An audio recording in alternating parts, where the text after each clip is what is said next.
Kalau untuk menggali potensi alam di Provinsi Papua ini, seharusnya itu kita bukan hanya tinggal diam.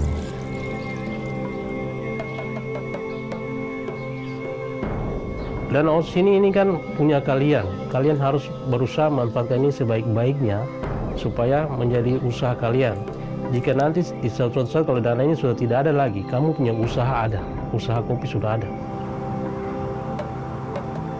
Kita melihat ini sebagai peluang ketika pemerintah Provinsi Papua di bawah kepemimpinan dari Bapak Lukas NMB ini membuka peluang yang sebesar-besarnya kepada OAP, khususnya anak-anak muda Papua untuk berbisnis.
Di lembah Balim, hidup bergerak sebelum cahaya menerangi tanah.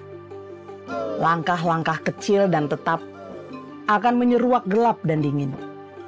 Kecil, tetap, bergerak ke terang, ke tanah garapan, ke kebun-kebun. Di kebun-kebun itu, kerja dan keringat diupah hasil bumi yang melimpah. Demikian potret upaya pemberdayaan ekonomi di Putu Gaima.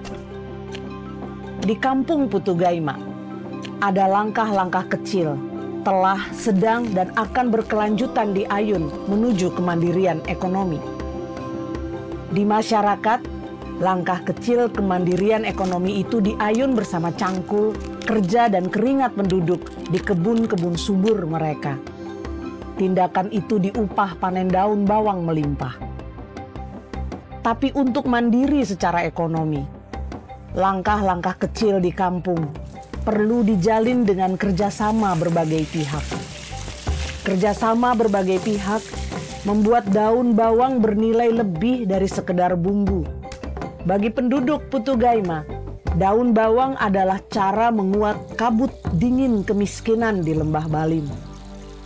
Langkah-langkah kecil yang sudah dimulai di Putu Gaima menjadi pola bagaimana kampung dapat merintis jalan menuju hidup sejahtera lewat kemandirian ekonomi dari hasil kebun sendiri.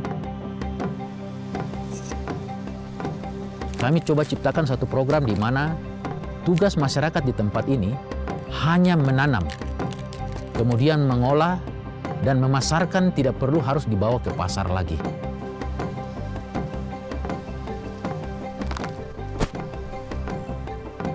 Sehingga masyarakat tidak perlu lagi mengeluarkan biaya atau bersusah payah untuk menjual dengan jarak yang cukup jauh, biaya transport yang cukup mahal, tetapi Dinas Nakerindak dapat hadir langsung ke tempat ini, di kebun yang ada ini, mereka bisa langsung membeli hasil bumi, kemudian membawa untuk selanjutnya dipasarkan ke Kabupaten Timika.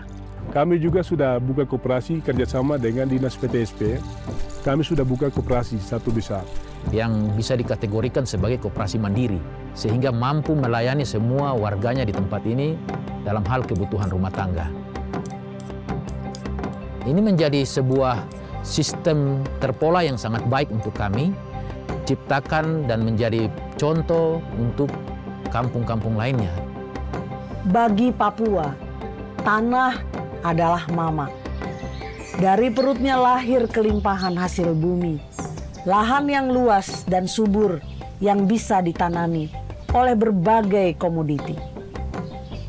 Di Kampung Samabusa, Distrik Makini, masyarakat menggenggam kesempatan untuk mandiri secara ekonomi di buah buah jeruk mereka.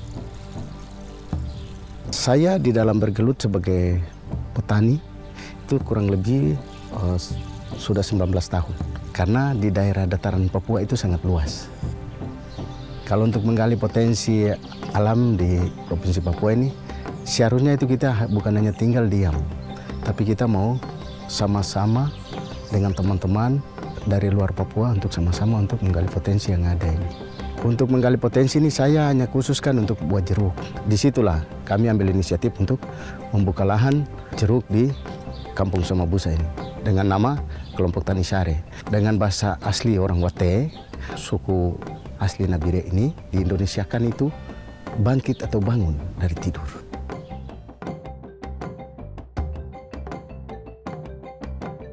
Begitu kami berada dalam satu kelompok yang ada ketuanya, sekretarisnya, bendahara, maka akhirnya kami disatukan dalam kelompok itu, akhirnya kami bisa membangun sebuah kebun. Di dalam sini dengan moto kami, yang lemah kita kuatkan, yang kuat kita dekatkan.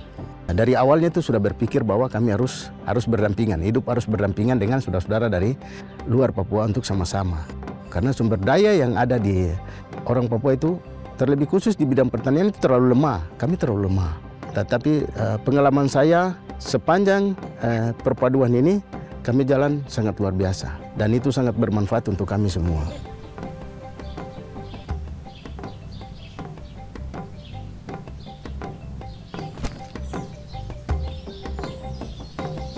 Yang menjadi menarik bagi kami untuk terus mengelola Kampung Putagaima ini dengan segala potensi, bahwa di tempat ini ada satu potensi yang sangat menarik, yaitu kopi.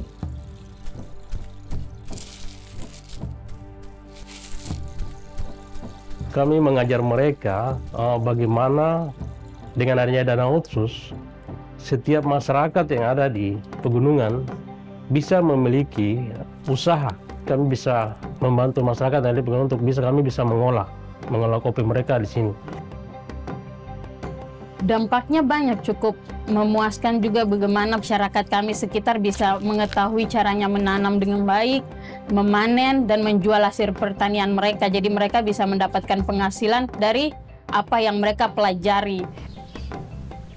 Melalui dana otsus yang terus sudah bergulir selama kurang lebih 10 tahun berjalan ini, kami terus kembangkan kopi walaupun sedikit demi sedikit di atas, tapi tetap jalan. Kami bisa kembangkan untuk kopi Arabica di gunung, kopi Robusta di pantai dari Danau Otsus ini.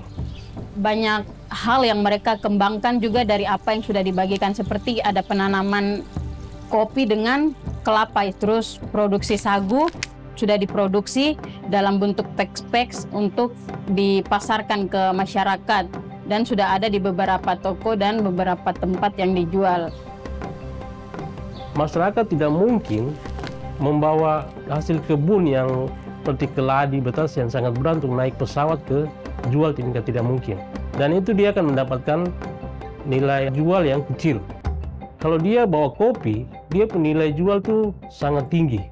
Makanya kami sangat antusias dari mengembangkan kopi kepada masyarakat ini. Nah, di sini kami coba membuat sebuah aplikasi yang berbasis online, jualannya secara online, sehingga menerima pesanan dari manapun untuk kami pasarkan kopi dari Kampung Putagaima ini. Nah, di sini kami menciptakan sebuah aplikasi yang kami beri nama Similka. Nah, Similka ini di dalamnya kami pasarkan ada kopi, kemudian ada kerajinan, dan hasil-hasil bumi lainnya. Kenapa kami mampu melakukan ini dan berani melakukannya? Karena di tempat ini juga, di Kampung Putagaima ini, kami terintervensi baik dengan sebuah jaringan internet yang menjadi program pemerintah, yaitu Bakti Aksi. Nah, ini menjadi sebuah solusi bagi kami untuk bagaimana memasarkan hasil bumi secara online. Saya mengajar mereka bahwa Danau Otsus ini kan punya kalian. Kalian harus berusaha memanfaatkan ini sebaik-baiknya supaya menjadi usaha kalian. Jika nanti di suatu saat kalau dana ini sudah tidak ada lagi, kamu punya usaha ada, usaha kopi sudah ada.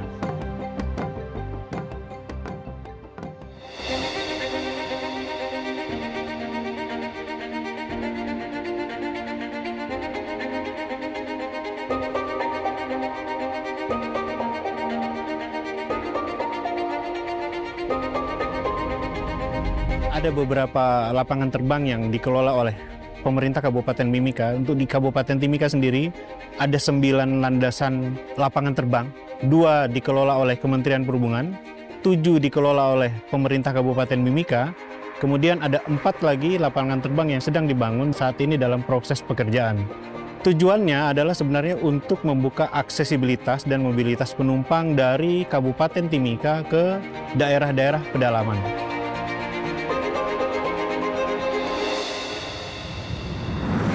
Untuk 5 tahun ke depan ini, yang sedang kami bangun adalah yang pertama sekali untuk pelayanan kepada masyarakat, yaitu kami sedang membangun Bandar Udara Moses Kilangin yang terlihat sangat megah ini. Dibangun dengan 2 sumber dana, yaitu yang pertama dari APBN, kemudian yang kedua dari APBD Kabupaten Mimika sendiri. Artinya begitu kita buka daerah pegunungan, untuk daerah pesisir pun harus mendapatkan skala yang sama, prioritas yang sama. Kemudian kita sudah bekerja sama juga dengan Kementerian Perhubungan terkait dengan subsidi pelayanan kepada penumpang. Jadi ada subsidi untuk penumpang yang disebut sebagai subsidi perintis penumpang, ada juga subsidi perintis untuk kargo. Jadi dengan harapan supaya bisa membuka aksesibilitas dan mobilitas masyarakat dari dan ke Kabupaten Timika, meningkatkan daya beli di daerah, tidak tergantung pada kota di Timika. Lewat semua prasarana yang ada ini, maka pertumbuhan ekonomi atau pengembangan ekonomi bagi masyarakat, menambah penghasilan, pendapatan mereka pribadi bertumbuhnya sangat cepat. Karena mereka mau ke pasar jualan sudah tidak susah lagi. Jadi manfaat dari pembangunan semua sarana dan prasarana yang disiapkan oleh pemerintah ini sangat membantu masyarakat dalam semua aktivitas mereka. Fakta keterisolasian daerah-daerah di Papua berpengaruh besar terhadap upaya membangun manusia Papua yang unggul. Sehingga langkah-langkah kecil ini sedang menuju perubahan baik di bidang ekonomi, pendidikan, dan kesehatan.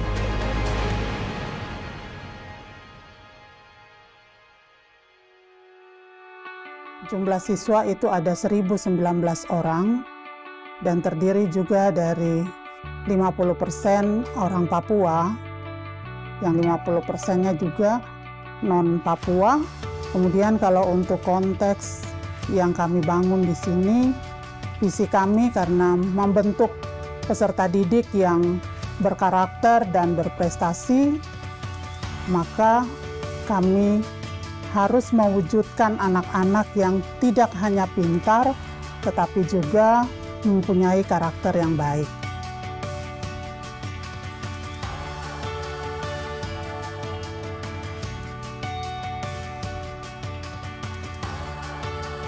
Kami di sekolah ini memang kebanyakan anak-anak pegunungan yang boleh dikata ada 95% anak-anak pegunungan.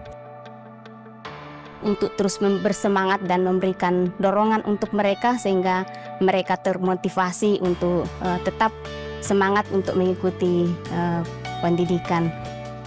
Sekarang lebih diminati yang teknik komputer karena ada langsung dengan fasilitas dan prakteknya.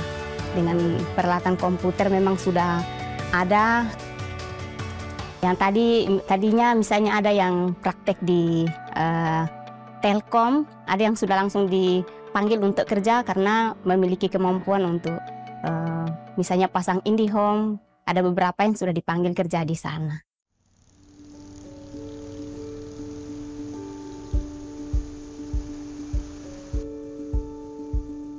Jadi memang saat ini khusus untuk di rumah sakit kita ini untuk SDM-nya, khususnya untuk dokter spesialis memang sudah cukup lengkap ya. Jadi di sini juga saya sampaikan bahwa rumah sakit kita ini saat ini sudah memiliki ruangan keperawatan. Rumah sakit kita sudah memiliki juga pemeriksaan seperti di radiologi itu sudah ada CT scan ya. Terus kita sudah juga bisa melakukan perawatan di ICU ya saat ini dengan ventilator dan di NICU kita juga sudah punya itu. Terus di pemeriksaan laboratorium kita juga untuk pemeriksaan dasar daripada penyakit itu semuanya sudah bisa dilakukan di rumah sakit kita ini. Jadi artinya bahwa secara ini kita sudah bisa lakukan semuanya. Ini dari data kita untuk di tahun sebelumnya 2021 itu pasien yang tidak punya jaminan itu hampir lebih dari 60%. Tetapi setelah kita bekerja di tahun 2022 sekarang sudah turun menjadi 40%. Pada tahun 2021 kita mendapat penghargaan dari Dinas Kesehatan Provinsi Papua sebagai puskesmas dengan pelayanan COVID-19 yang terbaik di Provinsi Papua. Jadi pasien-pasien COVID yang ada di wilayah kerja kita, jadi selain diperiksa PCR, dilakukan juga pemeriksaan antigen. Apabila dilakukan PCR di rumah sakit, dikirim pasiennya ke kita, sesudah itu di follow up oleh teman-teman tim COVID yang ada.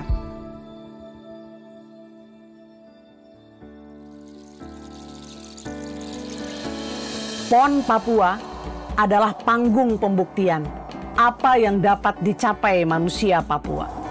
Sehat, kuat, gesit, dan gegas. Satu kata untuk merangkumnya, berprestasi. Manusia Papua yang berprestasi. Pada PON 20 tahun 2021, saya meraih medali perunggu di kelas minus 50 kg Kumite Putri. Tentunya sangat bangga karena ini ajang nasional yang diselenggarakan di tanah Papua, di mana kita menunjukkan keahlian kita sebagai atlet karate, apalagi bagi kami yang putra-putri daerah. Di Papua ini memiliki potensi, banyak sekali potensi dan bibit-bibit atlet yang secara alami dibentuk oleh iklim dan alam.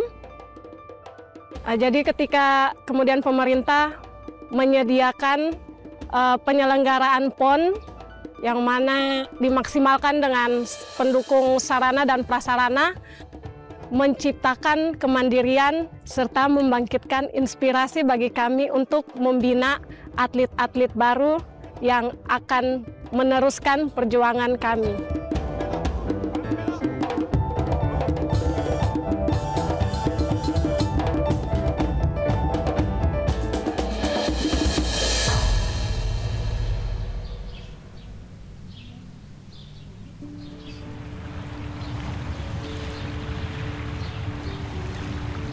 Dulu kan tempat ini sebagai dermaga untuk dua kampung ini. Kalau mau ke kota mereka taruh perahu di sini, baru mereka ke kota, mereka balik. Dilihat oleh pemerintah bahwa tempat ini ada potensi yang bisa dibuat untuk wisata.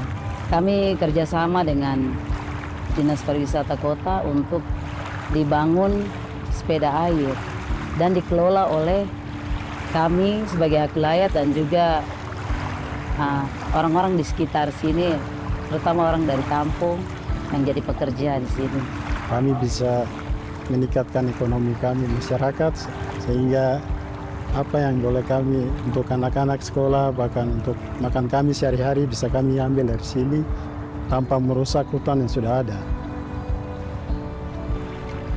Dan kami juga bersyukur dengan adanya jembatan merah di atas, membuka peluang buat masyarakat yang ada di sekitar sini untuk mungkin sudah punya kios sendiri, bisa berjualan di depan. Nah, itu juga membantu perekonomian dari masyarakat yang berada di sini, khususnya dari Kampung Tobati dan Enggros. Sebagai masyarakat di sini ucap syukur karena kami diberikan hutan mangrove ini, sehingga kami sebagai masyarakat kampung, khususnya Kampung Tobati dan Kampung Enggros, bisa hidup dari alam yang ada di sini. Dalam hal ini juga campur tangan pemerintah sehingga boleh dibangun jalan Geramba ini tanpa merusak hutan mangrove yang sudah ada di sini.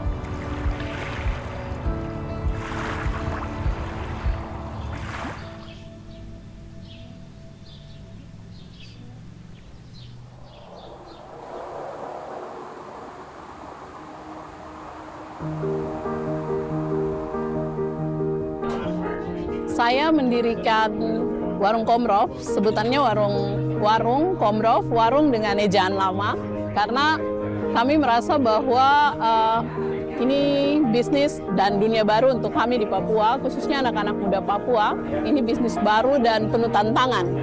Kita melihat ini sebagai peluang ketika pemerintah Provinsi Papua di bawah kepemimpinan dari Bapak Lukas NMB ini membuka peluang yang sebesar-besarnya kepada OAP, khususnya anak-anak muda Papua untuk berbisnis.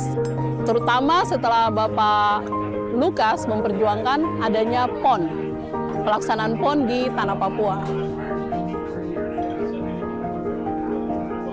Restoran di sini, komoditasnya ini semuanya kebanyakan untuk makanan, seperti dari sayur-sayuran, ikannya juga kebanyakan dari ikan lokal semua. Jadi ada sinergi pendapatan antara pedagang dengan kami di restoran ini, berarti mungkin bisa menghidupkan perekonomian penduduk lokal juga.